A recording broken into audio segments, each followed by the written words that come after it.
로마서 3장 23절로 26절의 말씀을 다 같이 함성으로 봉독하시겠습니다. 모든 사람이 죄를 범하였음에 하나님의 영광에 이르지 못하더니 그래서 예수 안에 있는 속량으로 말미암아 하나님의 은혜로 값없이 의롭다 하심을 얻은 자 되었느니라. 이 예수를 하나님이 그의 피로써 믿음으로 말미암는 화목제물로 세우셨으니 이는 하나님께서 길이 참으시는 중에 전에 지은 죄를 간과하심으로 자기의 의로우심을 나타내려 하심이니 곧 이때에 자기의 의로우심을 나타내사 자기도 의로우시며 또한 예수 믿는 자들 의롭게 하려 하심이라. 아멘.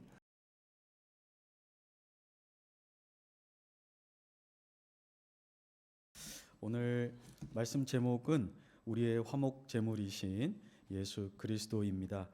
저희 본문 25절에 화목 제물로 예수님을 하나님이 우리에게 주셨다고 말씀하십니다. 화목 제물이라는 말은 예수님이 없었다면 하나님과 화목할 수 없었다, 화해할 수 없었다라는 말이죠. 하나님과 화해가 필요했다는 말은, 화목이 필요했다는 말은 우리가 예수님을 믿기 전에는 하나님과 원수 맺는 관계에 있었다는 것입니다.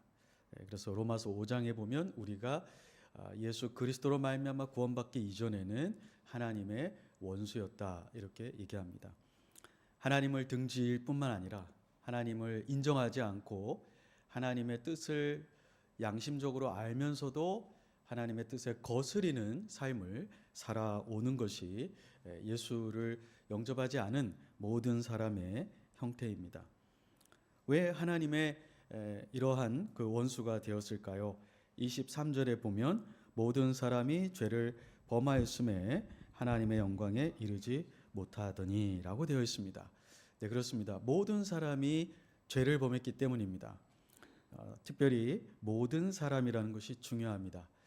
많은 사람들은 이 말을 들을 때 나는 죄인이 아니다 이렇게 생각하고 또 말하고 싶을 수도 있습니다. 실제로 우리가 전도할 때 당신은 모르겠지만 나는 법을 잘 지켰습니다. 나는 신호등에서 빨간불일 때 건너간 적도 없고 스피드로 오버하지 않으려고 정말 최선을 다하고 나는 거리에 침도 뱉지 않는 사람인데 난 정말 양심대로 살았는데 왜 나보고 죄인이라고 합니까?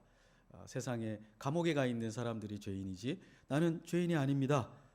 아니면 내가 약간 부족한 게 있을 수 있으나 나의 선이 나의 이 부족함을 넘었을 겁니다. 만약에 행위로 구원받는다면 나는 천국 가기에 합당한 사람입니다 라고 심지어 이렇게 말하는 사람도 있습니다. 그러나 성경은 모든 사람이라고 한 번에 예외 없다는 것을 말씀하십니다. 우리 인간들 사이에는 차이가 있을 수 있습니다. 죄를 짓는 것이 정도의 차이가 있습니다. 또 누군가는 어떤 다른 사람보다 조금 더 인간 눈에는 의롭게 보이기도 합니다. 그러나 하나님의 이 절대적인 거룩의 기준에 본다면 누구도 하나님의 영광이라는 기준에 이룰 수 없다는 것입니다. 예레미야 17장 9절과 10절 말씀에 보면 이런 말씀이 있습니다. 만물보다 거짓되고 심히 부패한 것은 마음이라. 누가 능히 이를 알리오마는 나 여호와는 심장을 살피며 폐부를 시험하고 각각 그의 행위와 그의 행실대로 보응하나니. 네, 하나님께서 예레미야를 통해 말씀하시기를 만물보다 거짓되고 심히 부패한 것이 인간의 마음이다 이렇게 얘기하셨습니다. 우리가 겉으로 보기에는 멀쩡해 보이고 또 아름다워 보이고 의로워 보이지만 심장과 폐부를 살피시는 마음의 동기와 숨은 의지를 살피시는 그 하나님의 눈에는 아무도 깨끗한 사람이 없다는 것입니다. 부패한 것이 뭐가 있을까요? 네, 음식이 부패하면 곰팡이가 나고 냄새가 정말 너무너무 역겹습니다. 우리가 여름이 되면 그 설거지하고 남은 음식들을 조금만 남겨놔도 그 썩은 냄새 때문에 부엌과 온 방이 진동을 합니다. 동물 하나가 죽어도 거기에서 나오는 여러 가지 악취 때문에 사람이 지나갈 수가 없습니다. 그런데 하나님은 이 세상에 부패한 것이 무엇일지라도 사람의 마음이 부패한 것 정도에 비하면 아무것도 아니라고 말씀하십니다. 그리고 하나님께서는 그 행위와 행실대로 보응하신다고 말씀하십니다. 사람들이 오해하는 게 있습니다. 하나님은 사랑이시다. 맞습니다. 하나님은 사랑이십니다. 그러나 사랑이신 하나님은 죄를 묵과하는 하나님은 아니십니다. 하나님은 동시에 의로운 하나님이시고 거룩한 하나님이십니다. 하나님은 진리를 사랑하시고 의를 사랑하고 거룩을 사랑하시는 분이십니다. 그래서 하나님은 죄인을 사랑하시지만 또 죄에 대해서는 반드시 그 행위대로 보응하시는 것입니다. 이사야 64장 6절에 보면 놀랍게도 선지자 이사야가 이런 말씀을 우리에게 합니다. 무릇 우리는 다 부정한 자 같아서 우리의 의는 다 더러운 옷 같으며 우리는 다 잎사귀같이 시들므로 우리의 죄악이 바람같이 우리를 몰아가나이다. 우리는 이사야 본인도 포함이 됩니다. 선지자라 하더라도 하나님 앞에 제사를 지내는 제사장이라 하더라도 그 부정함이 다 더러운 옷과 같다고 했습니다. 물론 우리의 의라고 했으니 의가 아예 없다는 것은 아닙니다. 그러나 그 행위의 의, 양심적인 의라는 것은 아까도 말씀드렸지만 하나님의 의에 그 기준에 비교해서 본다면 더러운 옷과 같다는 것입니다. 이 더러운 옷의 원어는 이런 의미가 있습니다. 여자분들이 옛적에 이 구약 성경에 쓰여졌을 때는 뭐 의료기기라든지 뭐 위생용품이라든지 이런 게 당연히 없었죠. 그래서 이제 생리를 매달 하실 때 천조각으로 이것을 해결을 하셨는데 그 생리할 때 나오는 피가 묻어있는 천조각이 바로 이 히브리어의 더러운 옷의 그 의미입니다. 근데 그것을 문자적으로 그렇게 번역하기는 너무 민망하고 하니까 더러운 옷이라고 번역했을 뿐입니다.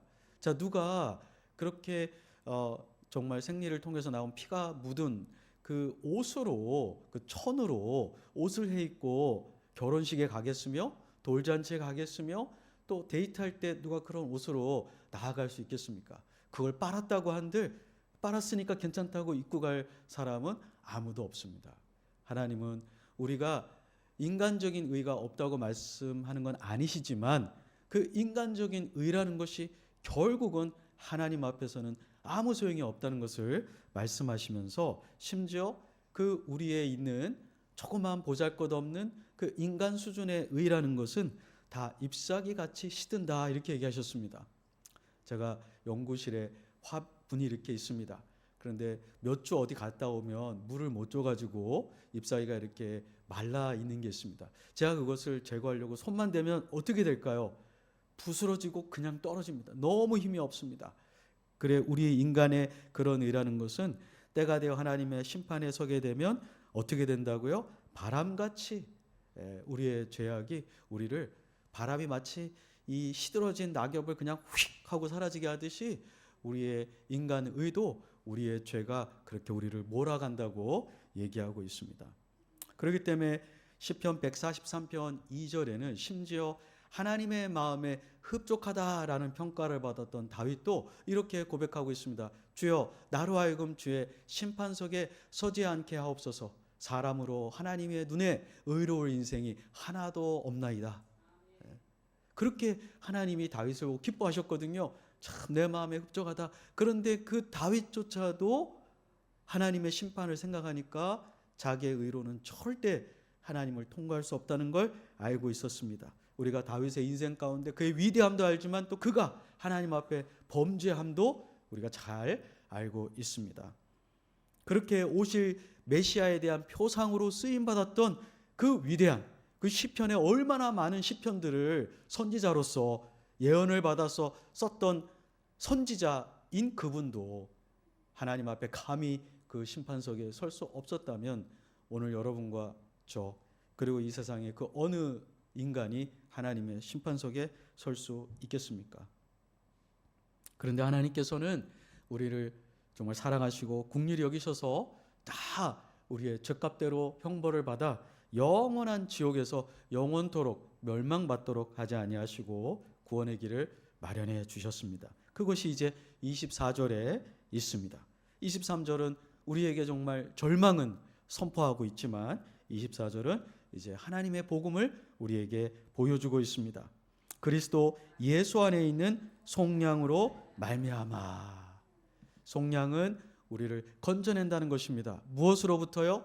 죄의 형벌로부터, 영원한 심판으로부터, 사탄의 지배로부터, 죄의 지배로부터, 노예된 상태로부터 우리를 구출해낸다는 것입니다. 그런데 속량은 그냥 구출하는 건 아니고요, 값을 지불하는 겁니다. 1세기에 로마 제국에 노예 제도가 있었습니다. 근데 그 노예된 자들을 건져내려면 반드시 그냥은 안 됩니다. 그냥 데려갈 수 없습니다. 아무리 가족이라도 그 사로잡힘에 대한 값을 지불해야만 풀려날 수가 있었습니다.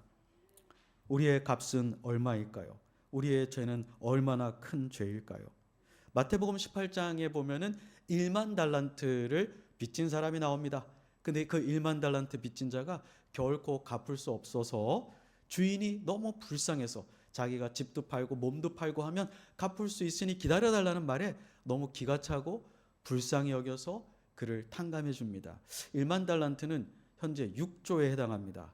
물론 6조를 갚을 수 있는 부자들도 있겠죠. 그렇지만 이 상황에서는 1인 노동자가 갚아야 된다는 것입니다. 오늘도 1인 일용직 노동자가 어떻게 자기가 6조를 살아있는 시간에 갚을 수 있겠습니까? 갚을 수 없습니다. 갚을 수 없기 때문에 하나님께서는 하나님이 친히 값을 지불해 주시는 것입니다. 어떤 사람들은 이렇게 얘기합니다. 우리가 살아봤자 100년인데 왜 형벌은 영원히 받아야 합니까? 하나님이 공의로운 분이라면 지옥의 영원한 형벌은 공의롭지 않습니다. 100년만 형벌 받으면 되지 우리가 100년도 못 사는데 영원토록 형벌을 받다니요, 이렇게 얘기합니다. 여러분, 죄에 대한 공의로운 심판은 죄를 지은 시간의 길이에 비례하는 것이 아닙니다. 그것이 똑같은 죄라면 시간의 길이가 긴 사람이 더 큰 형벌을 받겠지만, 죄의 형벌은 죄를 짓는 대상이 누군가, 죄의 성격이 무엇인가에 따라 결정되는 거지 단순히 시간으로 결정되는 것이 아닙니다. 구약 성경에도 사람을 때리거나 할 때에 형벌이 있습니다. 그런데 특별히 자기 부모를 때리는 자에게는 돌로 쳐서 죽이라고 했습니다. 이웃이나 남을 모르는 사람을 때렸을 때는 돈으로 갚아야 되고 매를 맞을 수도 있습니다. 그러나 부모를 때리는 자는 돈으로 갚을 수 없습니다. 매를 맞고 끝나지 않습니다. 왜냐하면 부모는 자기 생명의 근원이기 때문에 하나님께서는 절대 그 부모에게 손찌검을 하는 자식을 살려두지 말라고 엄한 명령을 하신 것입니다. 그것은 부모는 상대가 다른 친구나 이웃과는 근본적으로 다른 위엄과 영광이 있기 때문입니다. 그러면 영원하신 하나님을 상대로 우리가 단 1초라도 범죄한다면 그것은 영원한 죄의 형벌을 가져올 수밖에 없습니다. 여러분, 사람을 여러 형태로 해를 가할 수 있지만 총으로 사람을 쏴서 죽는 일이 많죠. 총으로 쏘는 건 0. 몇 초도 걸리지 않습니다. 그렇지만 그것이 20년 동안 남의 물건을 훔친 죄보다 더 무서운 것입니다. 왜 그럴까요? 사람의 생명은 돈과는 비교할 수 없는 귀중한 것이기 때문에 그게 0.00초라도 사람의 목숨을 앗아갔을 경우에는 사형이라는 제도로 그렇게 우리가 선언을 했던 것입니다. 그렇기 때문에 우리는 결코 우리가 스스로 값을 지불할 수 없습니다. 하나님이 너무나 우리가 불쌍하셔서 우리에게 은혜로 24절에 보면 하나님의 은혜로 값없이 2번이나 강조하고 있습니다. 은혜는 선물입니다. 선물은 내가 노력해서 받는 것이 아니라 상대방이 나를 사랑하는 호의로 주신 것이죠. 값없이 주셨습니다. 네가 이만큼 이루면, 이렇게 거룩해지면, 이렇게 온전해지면 내가 이 조건으로 너를 구원하겠다 하지 아니하시고, 하나님은 우리가 여전히 하나님과 원수되었을 때에, 하나님을 등지고 살 때에, 죄인 되었을 때에, 율법을 지키지 않을 때에, 아예 지키고 싶은 마음이 없을 그때에 하나님은 우리를 사랑하셔서 자기 아들을 보내주시고 자기 아들로 하여금 우리의 죄값을 대신 지불하게 하신 것입니다. 그래서 우리가 하나님의 심판석에서 24절에 보면 무엇을 얻었습니까? 의롭다 하심을 얻었다. 의롭다 하심을 얻었다. 이것은 수동적인 의미입니다. 법정에서 우리가 하나님이 원하는 기준에 이르는 의를 이루어서 의롭다함을 얻은 게 아니고요. 의롭지 않은 자인데 예수 그리스도를 통해서 하나님의 법정에서 우리가 지었던 죄값이 다 용서되고 예수님이 33년 반을 사시면서 이루신 그 율법의 완성을 통한 법적인 모든 혜택을 우리 것으로 우리가 전가를 받게 된 것입니다. 그래서 우리가 하나님 앞에 이제 법정에서 영원한 형벌에서 벗어나게 되는, 책임을 지지 않게 되는 이런 놀라운 은혜를 갖게 된 것입니다. 은혜로 값없이 받았다고 해서 아무 의미 없이 그렇게 생각해서는 안 됩니다. 여러분 미국에 이렇게 가보신 분들, 그 워싱턴에 가시면 이제 군인 참전 용사들, 나라마다 미국이 전쟁한 그런 지역에 기념하는 탑들이 있습니다. 거기 이제 한국 전쟁 기념비도 있는데 거기에 이렇게 적혀 있습니다. Freedom is not free. 자유는 공짜는 아니다. 왜 그럴까요? 우리 대한민국에 자유를 주기 위해서 여러분과 저는 한 게 없습니다. 여러분과 저가 여기 뭐 전쟁에 나가서 지금 싸운 사람은 없습니다. 그런데 자유가 주어졌지만 공짜는 아니었죠. 누가 대신 죽은 겁니까? 수많은 군인들, 미국 군인들, 우리 한국 조상님들, 세계 여러 나라 군인들이 엄청난 희생을 했고 자기의 목숨을 줌으로써 우리가 생명을, 자유를 얻게 된 것입니다. 그래서 자유는 공짜는 아니다. 이렇게 되어 있습니다. 그렇습니다. 우리가 죄의 영원한 형벌로부터 자유롭게 되었지만 그것은 공짜는 아니었습니다. 하나님이 거저 주어셨다는 것이지 값이 지불되지 않았다는 건 아닙니다. 그 영원히 갚을 수 없는 죄값을 바로 하나님의 아들, 외아들 예수 그리스도께서 갚으신 것이니 우리가 은혜를 헛되이 살아서는 안 되는 것입니다. 바울이 나된 것은 하나님의 은혜지만 하나님의 은혜가 나에게서 헛되지 않게 하려고 내가 나를 쳐서 복종했다라고 말하고 있습니다. 정말 하나님의 은혜를 경험한 하나님의 자녀들이라면, 예수 그리스도의 제자라면 그 거저 얻은 은혜가 헛되지 않도록 의로운 삶을 살아야 합니다. 하나님은 우리를 죄에서 자유롭게 만드셨는데 여전히 죄의 습성에 빠져 있는 죄의 종된 그런 상태로 살아간다면 그것이 하나님의 은혜를 헛되게 하는 것입니다. 하나님이 독생자 예수 그리스도를 아낌없이 내어주심으로 우리를 죄값으로부터 구원받게 해주셨다면 우리가 우리를 구원하신 하나님과 그 독생자 예수 그리스도의 영광만을 위해서 살아야지 이 세상의 헛된 재물과 명예를 위해서 살아가고 있다면 하나님의 은혜를 헛되게 하는 것입니다. 오늘 바울은 예수 그리스도 안에 있는 속량이 값없이 주어졌으니 이제는 헛되이 살지 말라는 말씀을 여기에서 하고 있는 것입니다. 25절 어떻게 이 속량이 은혜로 이루어졌는지를 더 구체적으로 설명하고 있습니다. 이 예수를 하나님이 그의 피로써 믿음으로 말미암는 화목제물로 세우셨다 이렇게 얘기하십니다. 여기에서 바울은 이제 예수님의 피를 얘기합니다. 왜 예수님의 피를 얘기하느냐? 그것은 구약을 배경으로 하고 있습니다.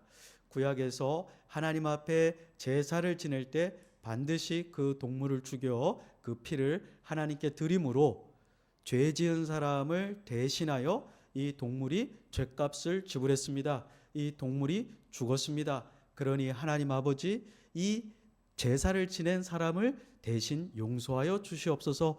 그렇게 하나님께서 죄 사함을 받는 방식을 예수님을 통해서 이루실 죄 사함의 원칙을 미리 예시를 해주신 거죠. 교육을 시켜주신 겁니다. 여기에 나온 화목제물이라는 단어는요. 어디에 나오냐면 레위기 16장에 여러 번 나오는데 저희가 시간 관계상 레위기 16장 전체를 보진 않고 15절만 보겠습니다. 15절 우리가 한번 같이 세 번역으로 읽도록 하겠습니다. 세 번역 한번 보여주시겠습니까? 레위기 16장 15절.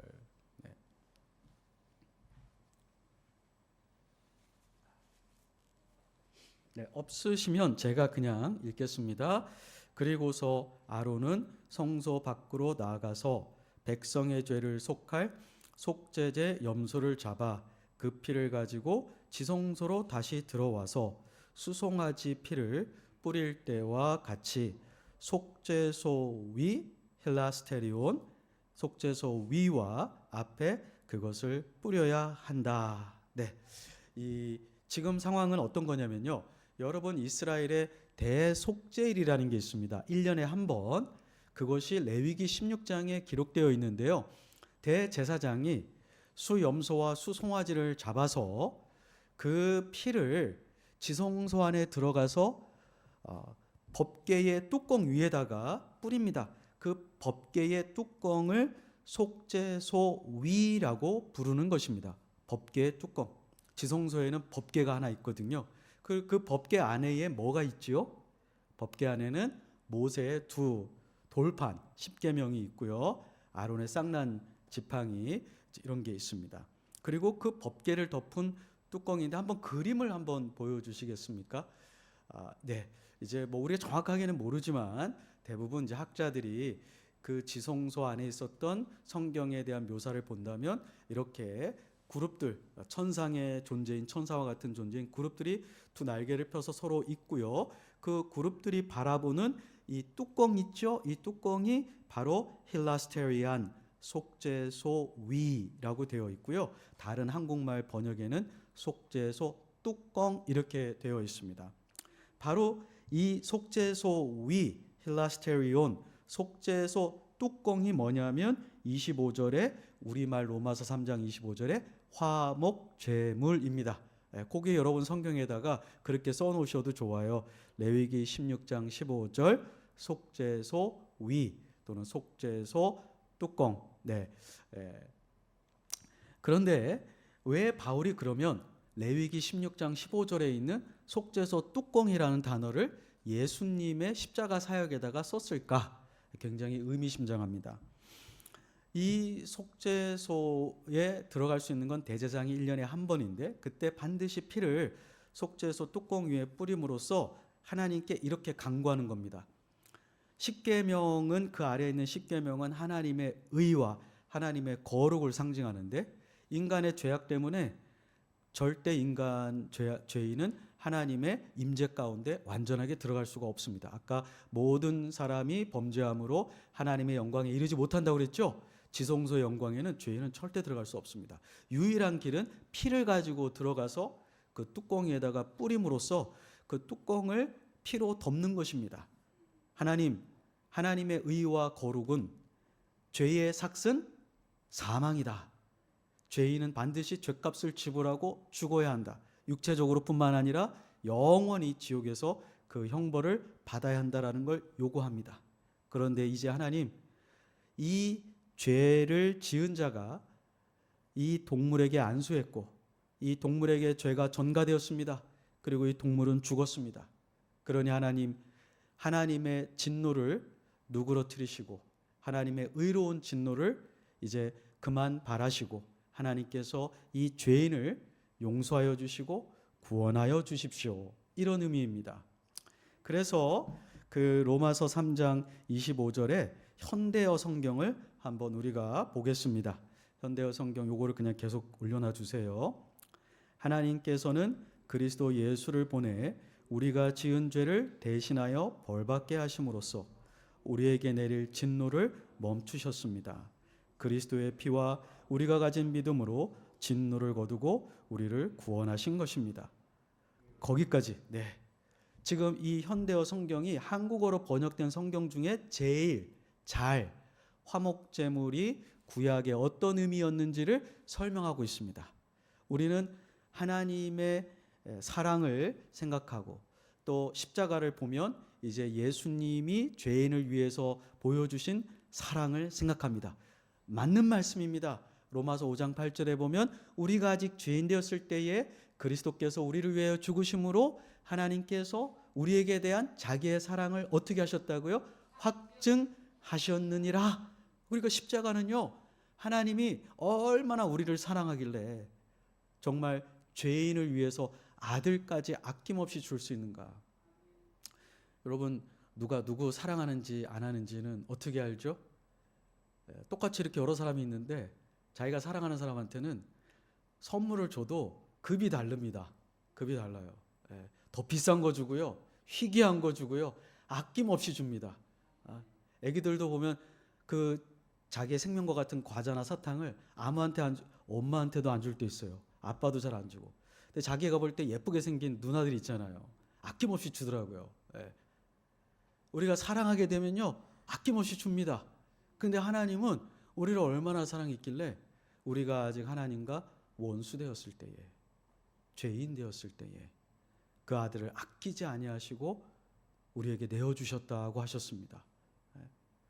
자식보다 더 귀한 게 어디 있습니까? 물론 현대 사회가 너무나 악해가지고 자식을 모른 척하는 부모님도 있지만 정상적으로는 자기 생명보다 더 귀한 게 자식이죠. 자식을 위해서 죽을 수 있지만 부모님은, 그러나 자식을 죽여가면서 살고자 하는 부모는 정신이 나가지 않은 이상은 그런 행동과 그런 마음을 할 수가 없습니다. 할 수가 없어요. 그러니까 이 세상에 가장 큰 사랑을 자녀에 대한 부모의 사랑으로 보는 게 전혀 잘못된 것이 아닙니다. 그런데 그건 자기 자녀니까 그런 거죠. 그런 귀한 자녀를 내가 사랑하는 부모님을 위해서도 내어놓을 수 없어요. 우리 부모님이 심장 이식 수술을 받아야 되고 뭐 간 이식 수술을 받아야 된다고 아무리 절대절명의 상황이라고 해도 내가 사랑하는 내 자식을 죽기를 바라면서 그 심장을 떼어다가 부모님께 드릴 수 있는 사람은 아무도 없다고요. 내가 아무리 사랑하는 사람, 심지어 배우자를 사랑해도 배우자를 살리겠다고 자식을 죽여가면서 할 수는 없는 것입니다. 내가 죽으면 죽었지. 근데 하나님께서는 우리를 정말 얼마나 사랑하셨는지, 하나님을 사랑하는 사람이 아니라 하나님을 등지고 대적하고 감사할 줄 모르고 배은망덕한 그런 인간들을 위해서 자기의 독생자를 아끼지 아니하고 주셨다는 거, 이거 정말 놀라운 거죠. 이 고난 주간에 우리가 그 우리를 향하신, 정말 죄인을 향하신, 정말 인간은 사랑할 수 없는 그런 죄인을 사랑하신 하나님 아버지의 그 사랑하는 마음, 그 우리 주님의 그 우리를 향한 마음, 사랑의 마음, 그걸 정말 감사하고 묵상해야 될 것입니다. 그런데 오늘 본문에서 바울은 또 하나 우리가 잊지 말아야 될, 균형 잡혀야 될 진리를 우리에게 전해주고 있습니다. 십자가는 하나님이 우리를 얼마나 사랑하는지도 보여주지만 동시에 하나님은 거룩하고 의로운 하나님이기 때문에 죄에 대해서 하나님이 얼마나 진노하시는지를 예수 그리스도의 죽음을 통해서 보여주신 겁니다. 예수님이 그 하나님의 진노를 감당하지 않았다면 결국은 우리가 감당해야 될 그 하나님의 무서운 진노, 그것을 예수님이 십자가에서 6시간 동안 다 온전히 홀로 그리고 완전하게 감당했기 때문에 이제 더 이상 우리에게는 진노가 남아있지 않는 것입니다. 하나님의 진노하면 사람들은 하나님을 싫어합니다. 그러나 그것은 너무나 인간적으로 하나님을 보는 것입니다.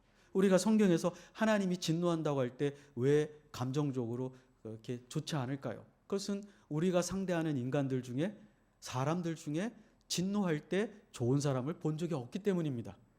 진노하는 아버지, 진노하는 배우자, 진노하는 직장 상사 치고 이성을 유지하거나 감정적으로 동정심을 유지하거나 그러지 못하고, 심지어 의로운 분노라도 그 의로운 분노를 표출하는 과정에서 또 죄악이 발생합니다.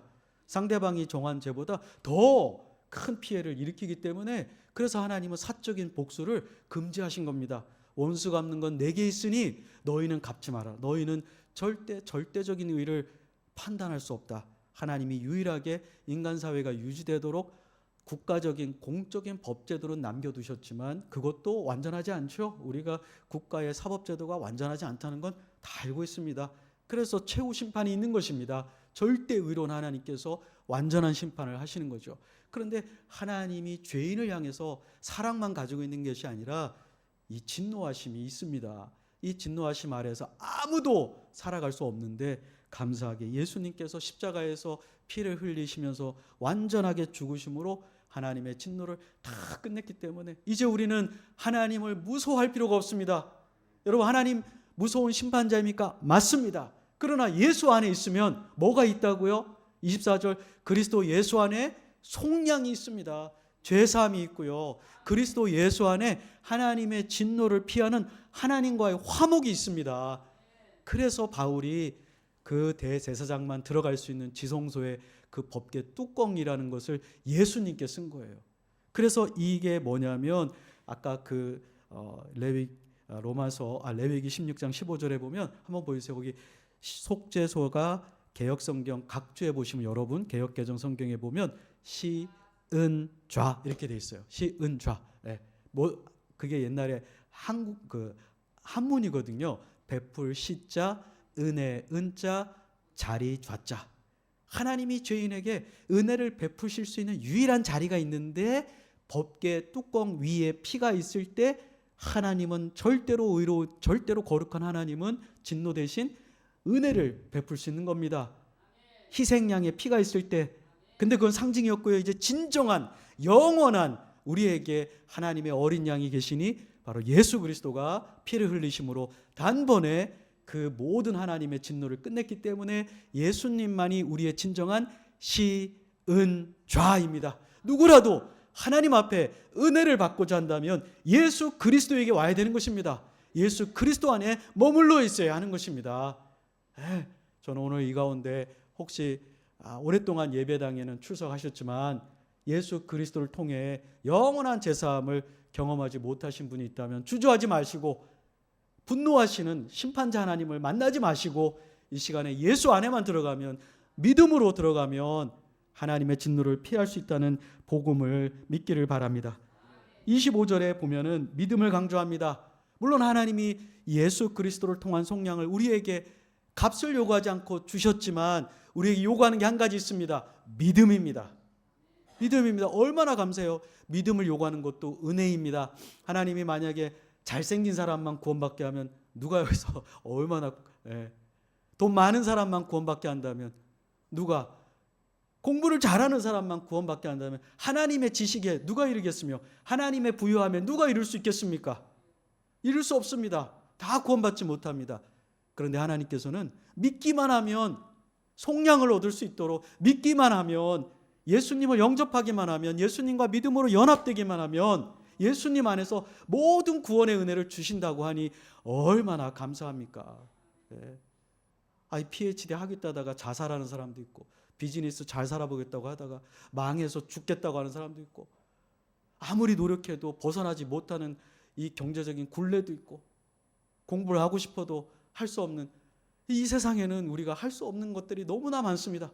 그런데 할 수 있는 거 한 가지 있으니 어떠한 처지에 있더라도 배우지 않아도 내 가문이 흑수저 가문이라도 할 수 있는 것 예수님을 믿는 것입니다. 죄를 회개하고 예수님을 믿고 하나님의 은혜를 헛되게 살지 않고 감사하게 사는 것입니다. 25절에 보면 그 마지막 부분에 하나님께서 길이 참으시는 중에 전에 지은 죄를 간과하심으로 자기의 의로우심을 나타내었다 이렇게 얘기합니다. 오해하셔가지고 어떤 분들이 하나님이 그러면 옛날에 예수님 오기 전에 지은 죄는 다 없던 일로 이렇게 하셨나 생각하는데 현대어 성경이 너무 잘 번역했습니다. 여기 간과하셨다라는 말은 이런 말입니다. 우리를 위해 그리스도께서 화목제물이 되셨다는 말인데 이전 시대에 죄 지은 자들을 벌하지 않았던 것도 실은 그리스도께서 오셔서 그들의 죄를 없애주실 때를 기다리신 것 때문입니다. 이게 무슨 말이냐면요, 이런 겁니다. 존 파이퍼라는 목사님은 미국의 아주 유명한 복음주의 목사님입니다. 근데 이분이 신앙을 처음 가졌을 때 구약 성경을 읽으면서 한 가지 하나님 앞에 원망하고 불편한 마음이 있었는데 뭐였냐면 다윗이 큰 죄를 지었습니다. 남의 아내를 범했고 또 무고한 사람을 죽도록 조장을 했고 또 왕임에도 불구하고 전쟁에 나가서 자기 책임을 수행하지 않고 하나님이 주신 사명을 망각하고 큰 죄를 범했음에도 불구하고 다윗이 내가 하나님께만 범죄하였습니다. 우슬초로 나를 정결하게 하옵소서. 그런데 하나님이 용서해 주신 거예요. 이 존 파이퍼 목사님은 이런 큰 죄인을 자기가 하나님 나 죄인입니다. 나 용서해 주세요 라는 말 한마디로 용서한다는 게 이게 하나님 좀 억울한 것 같은데요. 이런 죄인은 바람 펴가지고 그 남편도 죽게 만들고 이거 죽여야 되는 거 아닌가? 이게 용서받으려면 그 죄값을 지불하려면 다리가 부러지든지 뭐 어떻게 눈이 멀든지 자식들이 다 망하든지 그 정도는 돼야 이 사람이 지은 죄에 대한 값이 지불되는 거 아닌가요? 그 마음 한 구석에서 그 하나님의 은혜가 되지 않고 불편한 겁니다. 기분이 나쁜 거예요. 왜 이런 식으로 하나님은 하지? 공의의 하나님이 자기는 하나님의 사랑이 문제가 된 적이 없고 하나님의 공의가 이루어지지 않는 이 세상을 보면서 그게 고민이었답니다. 왜 하나님은 공의로우신 분이 이런 세상의 죄악들 많은데, 죄인들 많은데 그들이 회개한다고 용서해 이게 정말 가능한 것일까? 근데 3장 25절에 보니까 그분이 뭘 깨달으셨냐면 하나님은 노아의 죄, 아담의 죄, 아브라함의 죄, 다윗의 죄를 그 당시에 바로 심판해서 영원한 형벌로 보내지 아니하시고 그들의 모든 죄악을 누구에게 감당하셨어요? 예수 그리스도에게 감당시키시려고 그들을 영원한 형벌로 보내지 아니하시고 그들이 믿음을 가지고 있는 한 그들이 죄사함 받을 수 있는 길을 하나님이 예비해 주셨고 다윗이 갚아야 되는 공의, 아브라함이 갚아야 되는 공의, 노아가 갚아야 되는 공의를 누가 다 당하신 거예요. 예수님께서. 그리고 존 파이퍼가 깨달았습니다. 나도 다윗과 비교할 때 더 나은 죄인은 아니다. 나도 다윗과 비교할 때 내 삶의 다른 영역에서 마음으로 생각으로 수많은 죄를 짓기 때문에 나 역시도 다른 사람이 볼 때에는 왜 이 사람이 지옥 가지 않냐고 손가락질할 죄인이다.